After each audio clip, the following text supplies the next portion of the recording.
হ্যাঁ, আমাকে ফাঁসির হুকুম দিয়েছে, আমাকে একটা একটা মামলা দিয়ে মিথ্যে অনেক শাস্তি দিয়েছে, আমি এটা পরোয়া করি না। আমি বলবো ঠিক আছে, জেলখানা রেডি করেন, ফাঁসির মঞ্চ রেডি করেন, আমি আসবো। তবে হ্যাঁ, ইউনূসের রাজত্ব সবাই দেখেছেন, তারেকের রাজত্ব কিছুদিন দেখেন কত আহ্লাদ করে যারা নিয়ে এসেছেন তারা একটু দেখেন যে কেমন চালায়। আমি সময় মতো ইনশাল্লাহ চলে আসবো। ভয়ে এমন ভয়ে আছে যে গ্রাম বাংলায় যে একটা কথা আছে যে আমের আমও গেল সালাও গেল, মানে আওয়ামী লীগ তো আসতেছে প্লাস তাদের যে একটা জুলাই চেতনার ব্যবসা ছিল সেটাও যে তারা হারানোর শঙ্কায় শঙ্কিত, সেটাও তাদের এই বক্তব্য বা তার এই পোস্টের মাধ্যমে মানে এটা আমার কাছে ধারণা হয়েছে। জুলাই সন্ত্রাসীদের মুখ থেকে এখন আওয়ামী লীগকে কেন্দ্র করে মিষ্টি মিষ্টি মধুর কথা বের হবে, কারণ তারা বুঝে গেছে এই দেশে আর জুলাই ব্যবসা চলবে না। এর মানে হলো আওয়ামী লীগ জিতে গেছে, জুলাই সন্ত্রাসীরা একে একে টের পাচ্ছে এদেশে জুলাই ব্যবসা আর চলবে না। যার কারণে মাহফুজ আলম সামাজিক যোগাযোগ মাধ্যমে লম্বা স্ট্যাটাস দিয়ে সবার ভুল সামনে আনলো। তিনি রাজনীতি থেকে একেবারেই হারিয়ে যাননি। একদিকে বাংলাদেশে তার দল নিষিদ্ধ, নিজের মাথায় ঝুলছে মৃত্যুদণ্ডের রায়, আর ক্ষমতায় তার চিরপ্রতিদ্বন্দ্বী বিএনপি। কিন্তু এর মধ্যেও তিনি কূটনৈতিক ও আন্তর্জাতিক লড়াই চালিয়ে যাচ্ছেন এবং খুব শীঘ্রই দেশে ফেরার প্রত্যয় ব্যক্ত করছেন। আসসালামু আলাইকুম দর্শক, সিগন্যাল বিডি চ্যানেলের নতুন একটি গুরুত্বপূর্ণ নিউজ ভিডিও নিয়ে আপনাদের মাঝে হাজির হলাম। প্রিয় দর্শক, বাংলাদেশের বর্তমান রাজনৈতিক প্রেক্ষাপট জানতে যারা এই ভিডিওটিতে ক্লিক করেছেন তাদের সবাইকে বলবো আপনারা ধৈর্য সহকারে পুরো ভিডিওটি দেখতে থাকুন, কারণ এই ভিডিওটিতে এমন কিছু তথ্য বা উপাত্ত শেয়ার করা হয়েছে যা জানলে আপনারা অবাক হবেন। প্রিয় দর্শক, ইতিমধ্যে আপনারা অনেকগুলো ভিডিওর অংশ বিশেষ দেখে নিয়েছেন এবং আশা করি দেখেই বুঝতে পেরেছেন আজকের ভিডিওটি কতটি গুরুত্বপূর্ণ এবং আকর্ষণীয় হতে চলেছে। এখনো যারা আমাদের চ্যানেলটি সাবস্ক্রাইব করেননি তাদের সবাইকে বলবো আমাদের চ্যানেলটি সাবস্ক্রাইব করে পাশে থাকা বেল আইকনটা অন করে দিবেন, আর যারা ইতিমধ্যে সাবস্ক্রাইব করেছেন তাদেরকে অসংখ্য ধন্যবাদ। তো প্রিয় দর্শক, চলুন একে একে মূল বিশ্লেষণগুলো দেখে আসি। জুলাই জঙ্গি উত্থানের অন্যতম মাস্টারমাইন্ড ইউনূসের উজিরে খামোখা বিহারী মাহফুজ আলম গতকাল সামাজিক যোগাযোগ মাধ্যম ফেসবুকে লম্বা একটা স্ট্যাটাস দিয়েছে, সেটা আপনাদের পরে শোনাবো। তার আগে একটা বিষয় বলে নিই, বিহারী মাহফুজের এই স্ট্যাটাস পরে আপনারা আবার কেউ ভুল করেও মাহফুজ আলম লীগ হয়ে যাবেন না, এটা আপনাদের প্রতি অনুরোধ থাকবে। জুলাই সন্ত্রাসীদের মুখ থেকে এখন আওয়ামী লীগকে কেন্দ্র করে মিষ্টি মিষ্টি মধুর কথা বের হবে, কারণ তারা বুঝে গেছে এই দেশে আর জুলাই ব্যবসা চলবে না। কারিনা কাইসার, যেই কন্টেন্ট ক্রিয়েটর দুদিন পূর্বে মারা গেল, তার মা কিন্তু স্বীকারোক্তি দিয়েছে তারা জুলাই যোদ্ধা ছিল না, তারা গণভবনে লুটপাট করেনি, কিন্তু অসংখ্য ভিডিও ফুটেজ আছে। এর মানে হলো আওয়ামী লীগ জিতে গেছে, জুলাই সন্ত্রাসীরা একে একে টের পাচ্ছে এদেশে জুলাই ব্যবসা আর চলবে না। যার কারণে মাহফুজ আলম সামাজিক যোগাযোগ মাধ্যমে লম্বা স্ট্যাটাস দিয়ে সবার ভুল সামনে আনলো, এনে বুঝিয়ে দিল সেও উপলব্ধি করতে সক্ষম হয়েছে এদেশে আওয়ামী লীগ ফিরবেই, পৃথিবীর কোনো শক্তি নাই এদেশ থেকে আওয়ামী লীগকে নিশ্চিহ্ন করে দেয়। সে কারণেই বললাম মাহফুজ আলমের কথায় আপনারা আবার মাহফুজ আলম লীগ হয়ে যাবেন না। চলেন উজিরে খামোখা বিহারী মাহফুজের সামাজিক যোগাযোগ মাধ্যমের সেই স্ট্যাটাস আপনাদের পরে শুনাই। বিহারি যে স্ট্যাটাস দিয়েছে এটা মূলত আওয়ামী লীগের প্রত্যাবর্তনকে কেন্দ্র করে। স্ট্যাটাস কিন্তু ইতিমধ্যে ভাইরাল হয়ে গেছে, অনেকে হয়তো বা পড়েছেন, আমি একটু শুনাই। উজিরে খামোখা বিহারী মাহফুজ বলেছে, আওয়ামী লীগ কেবল একটি রাজনৈতিক দল নয়, এটি মূলত একটি মনস্তত্ত্ব কিংবা রাজনৈতিক ধর্মতত্ত্ব, আর সেই তত্ত্বের প্রতি একদল মানুষের ঈমান বা বিশ্বাস আবারও ফিরে এসেছে। তবে এই ফেরাটা একদিনে হয়নি, কিভাবে কোন প্রেক্ষাপটে এটা ঘটেছে সেই গল্পটাই আজ আপনাদের সাথে শেয়ার করব। আমি বলি নাই, উজিরে খামোখা বিহারী মাহফুজ বলেছে। লীগ সেদিনই ফিরেছে যেদিন স্বাধীনতার বিপক্ষের শক্তি 24-এর গণঅভ্যুত্থানকে 71-এর মহান মুক্তিযুদ্ধের মুখোমুখি দাঁড় করানোর অপচেষ্টা করেছিল। বাঙালি জাতীয়তাবাদকে মোকাবিলা করবার জন্য যেদিন কাওয়ালি কিংবা ইনকিলাবি সংস্কৃতির রিগ্রেসিভ কালচারের মহাসমারোহ শুরু হয়েছিল, লীগ সেদিনই ফিরেছিল। বাংলাদেশের সেকুলার মূল্যবোধে বিশ্বাসী মানুষ যেদিন রাষ্ট্র প্রযোজিত ডানপন্থার উত্থান দেখে আতঙ্কিত হয়েছিল, লীগ ঠিক সেদিনই ফিরেছে। আইনের শাসনকে বৃদ্ধাঙ্গুলি দেখিয়ে যেদিন মব জাস্টিস কিংবা মবের শাসনে গত 17 বছরের মজলুমরা আনন্দ পেয়েছিল, লীগ সেদিনই ফিরেছিল। উগ্রবাদীরা যেদিন মাজারে হামলা করেছে, মসজিদ থেকে ভিন্ন মতের মানুষকে বের করে দিয়েছে, আর হিন্দুদের উপরে চলা নিপীড়ন নিয়ে তথাকথিত মজলুমরা নিশ্চুপ ছিল, লীগ সেদিনই ফিরেছে। মবস্টারদের যেদিন দেশের হিরো বানানো হলো এবং উগ্রবাদীদের নিরাপদ আশ্রয় তৈরি করে দেওয়া হলো, লীগ সেদিনই বাংলাদেশের মাটিতে ফিরেছে। প্রগতিশীল কিংবা বাম শাহবাগীদের উপর হামলায় যেদিন মববাজরা উল্লাস প্রকাশ করলো, যেদিন মজলুমরা উল্লাস প্রকাশ করলো, লীগ সেদিনই বাংলাদেশে ফিরেছে। অন্তর্বর্তীকালীন সরকার যেদিন রাজনৈতিক চরিত্র হারিয়ে আমলা নির্ভর হয়ে পড়লো, যখন সিদ্ধান্ত আসতে শুরু করলো কিচেন ক্যাবিনেট থেকে, যার অধিকাংশ সদস্যই ছিল জামাত, বিএনপি কিংবা লীগের ছোপা দালাল, যাদের কাছে জুলাইয়ের রক্ত হয়ে বিপ্লব মানে ছিল কেবল নিজেদের পরিবার, প্রজন্ম আর প্রতিষ্ঠানের স্বার্থ রক্ষা, লীগ ঠিক সেদিনই বাংলাদেশে ফিরে এসেছে। ডানপন্থীদের রাজনৈতিক উত্থানের জন্য যেদিন থেকে সরকারের ভেতরের লোকজন প্রত্যক্ষ কিংবা পরোক্ষভাবে কাজ করা শুরু করেছিল, লীগ সেদিনই বাংলাদেশের মাটিতে ফিরে এসেছে। বিএনপিকে ঠেকাতে অন্তর্বর্তীকালীন সরকার যেদিন জামাতকে কুলে তুলে নিল এবং সরকার নিজেই তাদের মুখোমুখি দাঁড় করালো, অর্থাৎ বিএনপিকে, লীগ সেদিনই বাংলাদেশে ফিরেছে। জুলাই ঘোষণার মূল স্পিরিট কিংবা জুলাই সনদের রূপরেখা যেদিন আমলাতন্ত্র এবং কায়েমি স্বার্থান্বেষী গোষ্ঠীর হাতে তুলে দিয়ে বিলীন করা হলো, লীগ সেদিনই বাংলাদেশে ফিরে এসেছে। পুরো ব্যবস্থার আমূল পরিবর্তনের বদলে যেদিন ঐক্যমত কমিশন নাম দিয়ে ন্যূনতম সংস্কারের নামে জনগণকে মূলধারা থেকে বিচ্ছিন্ন কিংবা হতাশ করা হলো, লীগ সেদিনই বাংলাদেশে ফিরে এসেছে। স্বাধীন মিডিয়া এবং সাংস্কৃতিক প্রতিষ্ঠানের উপর যেদিন হামলা প্রযোজিত হলো এবং নতুন মিডিয়া অনুমোদনে বাধা দিতে কিচেন ক্যাবিনেট একজোট হলো, লীগ সেদিনই বাংলাদেশে ফিরে এসেছে। নির্বাচন, সংস্কার এবং বিচারকে যখন একটা সস্তা ভাগবাটোয়ারার মাধ্যমে কম্প্রোমাইজ করা হলো এবং একে বিএনপি জামাতের বার্গেনিং ইস্যুতে পরিণত করা হলো, ঠিক সেদিনই আওয়ামী লীগ বাংলাদেশে ফিরে এসেছে। রাষ্ট্রীয় কমিশন, ট্রাইব্যুনাল কিংবা বিশ্ববিদ্যালয়গুলোকে যেদিন একটি নির্দিষ্ট আদর্শের লোকেদের পুনর্বাসন কিংবা ক্ষমতায় আরোহণের মাধ্যম বানানো হলো, লীগ সেদিনই বাংলাদেশের মাটিতে ফিরে এসেছে। জুলাইয়ের ছাত্ররা যখন একটি আদর্শিক বিপ্লবী সংগঠনের রূপ না নিয়ে লুম্পেন চরিত্রের ক্লাব এবং মবের ক্লাবে পরিণত হলো, লীগ সেদিনই বাংলাদেশের মাটিতে ফিরে এসেছে। ক্যাম্পাসে ক্যাম্পাসে সুস্থ গণতন্ত্র চর্চার বদলে যেদিন সংঘতন্ত্র কিংবা গ্যাং কালচার জয়ী হলো, লীগ সেদিনই বাংলাদেশের মাটিতে ফিরে এসেছে। কালচারালি কিংবা ইন্টেলেকচুয়ালি যারা জুলাইয়ের অভ্যুত্থানে বুক চেতিয়ে আমাদের পক্ষে দাঁড়িয়েছিল, তাদের ছুঁড়ে ফেলে দিয়ে যেদিন বিপ্লবের জিরো কন্ট্রিবিউশনে থাকা গুপ্তচরদের ক্ষমতায়িত করা হলো, লীগ সেদিনই বাংলাদেশে ফিরে এসেছে। শেষ কথা, লীগের এই ফিরে আসা কোনো অলৌকিক ঘটনা নয়, এটি ক্ষমতার অপব্যবহার, আদর্শিক বিচ্যুতি এবং বৈপ্লবিক আকাঙ্ক্ষার সাথে একটি বেইমানির অনিবার্য পরিণতি। উজিরে খামোখা বিহারী মাহফুজ প্রত্যেকটা লাইন সত্যি বলেছে, প্রত্যেকটা কথা, প্রত্যেকটা শব্দ সত্যি বলেছে। তবে উজিরে খামোখা আরো কিছু বিষয় বলতে ভুলে গিয়েছে, যে বিষয়গুলা আমি সংযোজন করে দেই। লীগ রাজনীতিতে এত দ্রুত ব্যাক করতো না, করতে পারতো না, যদি ৭১-এর শিকড়ে আঘাত করা না হতো। সবচেয়ে বড় সত্য হলো, মানুষ রাজনীতির ময়দানে বহু কিছুর সাথে লড়াই করে টিকে থাকতে পারে, কিন্তু ইতিহাসের সাথে লড়াই করে, ইতিহাসের সাথে গাদ্দারি করে, ইতিহাস বিকৃত করে কোনোদিন জিততে পারে না। এটা ইতিহাস সাক্ষ্য দেয়। ইতিহাস হলো গাছের শেকড়, আর মানুষ কিংবা রাজনীতি এরা হলো গাছের ডালপালা। যে গাছ নিজের শেকড়ের সাথে যুদ্ধ ঘোষণা করে, সে নিজেকে শুকিয়ে জীর্ণ শীর্ণ করে ফেলে, যার পরিণতি হয় কারো চুলার লাকড়ি, কারো ড্রয়িং রুমের আসবাবপত্র। আজ ২৪-এর বিপ্লবীদের অবস্থা ঠিক একই রকম, তারা এখন জামাতের ফার্নিচারে পরিণত হয়েছে। লীগ সেদিনই লাইফলাইন পেয়েছে যেদিন ২৪-এর গণঅভ্যুত্থানকে ২৪-এর জঙ্গি উত্থানকে ৭১-এর সাথে মহান মুক্তিযুদ্ধের বিকল্প হিসেবে প্রতিস্থাপন করার চেষ্টা করা হয়েছে, দাঁড় করানোর চেষ্টা করা হয়েছে, ৭১-কে রিসেট করানোর চেষ্টা করা হয়েছে। সেই চেষ্টা ছিল ঐতিহাসিক নির্বুদ্ধিতা। যেদিন ধানমন্ডি ৩২ নম্বরে মববাজি করা হলো, বঙ্গবন্ধু শেখ মুজিবুর রহমানকে জাতির পিতা হিসেবে অস্বীকৃতি দেওয়া হলো, অস্বীকার করা হলো, সেদিনই এই তথাকথিত জঙ্গি উত্থান কিংবা বিপ্লবের নৈতিক পরাজয় ঘটেছিল। অথচ সেদিন ৩২ নম্বরে গিয়ে ফুল দিলে কিংবা মববাজি না করলে আওয়ামী লীগের ফেরার পথ অনেক বেশি কঠিন হতো, এমনকি দীর্ঘমেয়াদে বন্ধ হয়ে যেত। যদি অন্তর্বর্তীকালীন সরকার জামাতকে স্বাধীনতা বিরোধী এবং যুদ্ধাপরাধী সংগঠন হিসেবে চিহ্নিত করে নিষিদ্ধ করত, তবে বিলিভ করেন লীগের রাজনীতি মাঠে ফেরা অনেক কঠিন হতো, রাজনীতি মাঠে মারা পড়তো। কিন্তু সেটা না করে লালবদরদেরকে নিয়ে, দালালদেরকে নিয়ে পাকিস্তান এবং আমেরিকার যৌথ ভূ রাজনৈতিক নকশা বাস্তবায়ন করার চেষ্টা করা হলো। লীগ ঠিক সে কারণেই প্রাসঙ্গিক হলো, বাংলাদেশের মানুষ আবারও আওয়ামী লীগকে অনুভব করা শুরু করলো।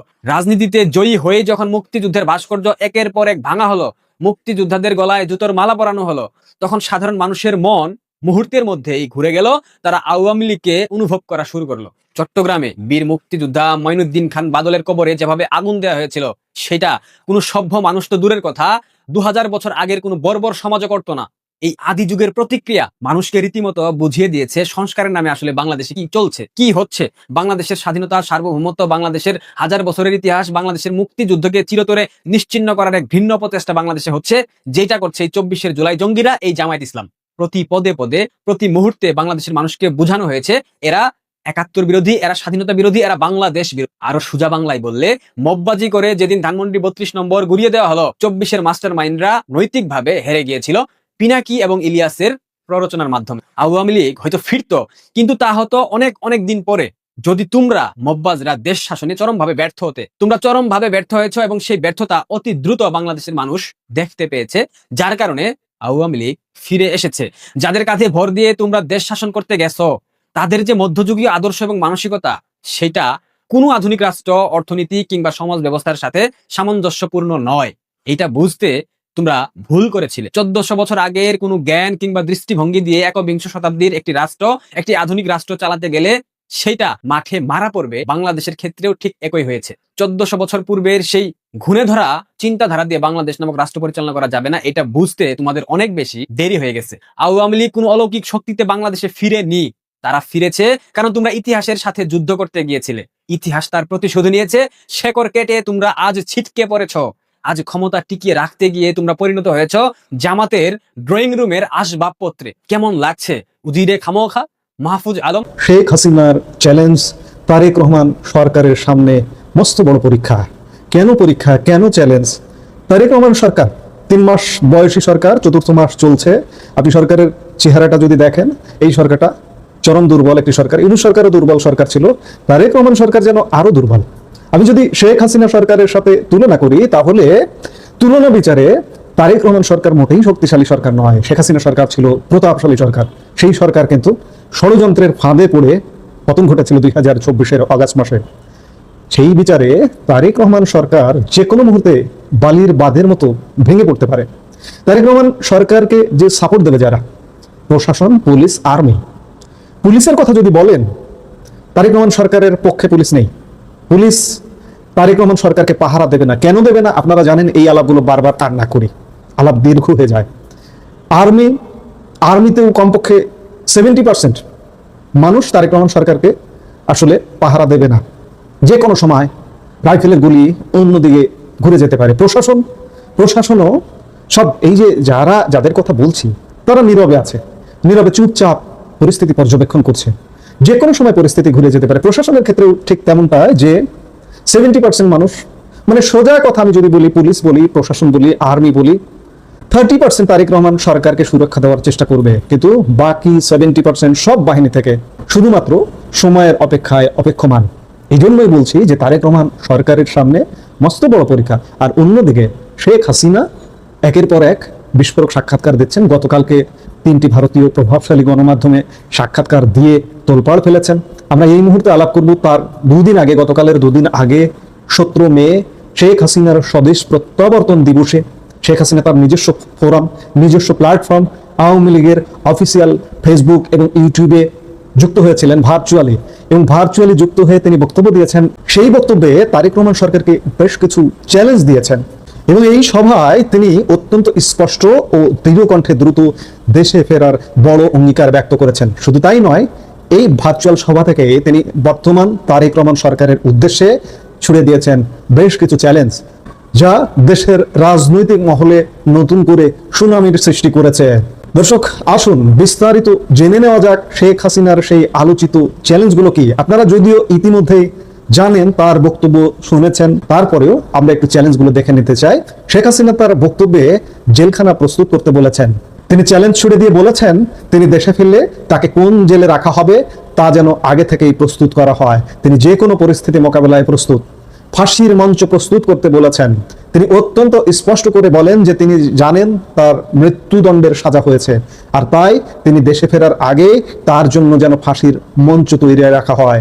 সাজা বরণ করে নিতে তিনি দ্বিধাবোধ করবেন না। 3 নম্বরে তিনি বলেছেন পাসপোর্ট ফিরিয়ে দেওয়ার কথা। গত 5ই আগস্টের পর অন্তর্বর্তী সরকার আওয়ামী লীগের নেতা ও কর্মীদের যে সমস্ত কূটনৈতিক পাসপোর্ট বাজেয়াপ্ত করেছে, তিনি সেই সমস্ত পাসপোর্ট অবিলম্বে ফেরত দেওয়ার দাবি জানিয়েছেন।